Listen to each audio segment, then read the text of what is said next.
Israel ও Saudi আরব দুই দেশই যুক্তরাষ্ট্রের ঘনিষ্ঠ মিত্র। তাই হামাস ইসরায়েল যুদ্ধে শুরু থেকেই সৌদি আরবের ভূমিকা বিতর্কিত অবস্থানের মধ্যেই নতুন খবর, ইসরায়েল বিরোধী মন্তব্য করা নাগরিকদের গ্রেফতার করছে সৌদি প্রশাসন। কিন্তু কেন? বিস্তারিত জানাচ্ছেন ইমতিয়াজ আলম।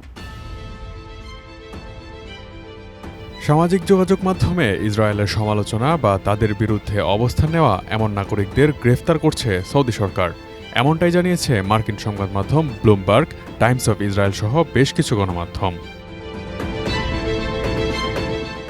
যুক্তরাষ্ট্রের দুই ঘনিষ্ঠ মিত্র সৌদি আরব ও ইসরায়েলের মধ্যে কোনো কূটনৈতিক সম্পর্ক নেই, কিন্তু ইসরায়েলের বিরুদ্ধে অবস্থান নেওয়া নাগরিকদের এভাবে গণহারে গ্রেফতার করা কি তাহলে সৌদি আরবের ইহুদি রাষ্ট্রের সাথে কূটনৈতিক সম্পর্কের বিষয়ে সম্মত হওয়ার ইঙ্গিত দিচ্ছে?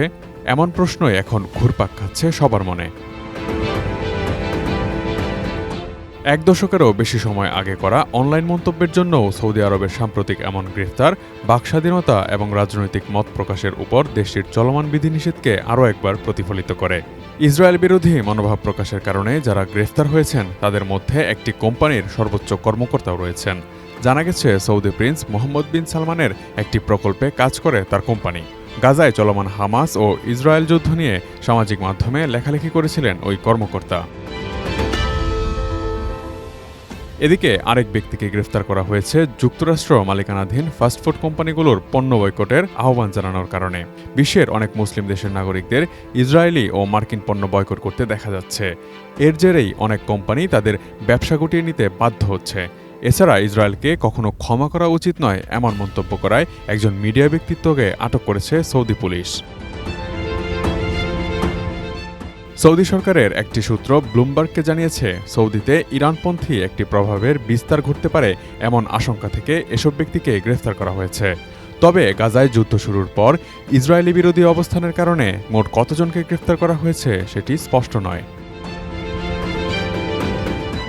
ডিজাইন, এলিগেন্স, বিউটি, সেরা পণ্য সবার জন্য জেভিকো।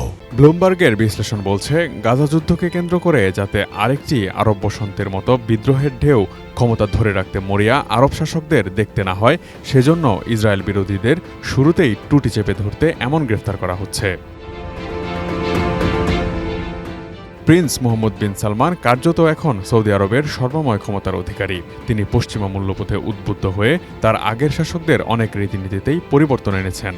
তাই আন্তর্জাতিক কূটনৈতিক সম্পর্কের ক্ষেত্রেও পরিবর্তন আসাটাই স্বাভাবিক। এর অংশ হিসেবে মনে করা হয় সৌদি আরবের সাথে ইসরায়েলের সম্পর্ক স্থাপন সময়ের ব্যাপার মাত্র।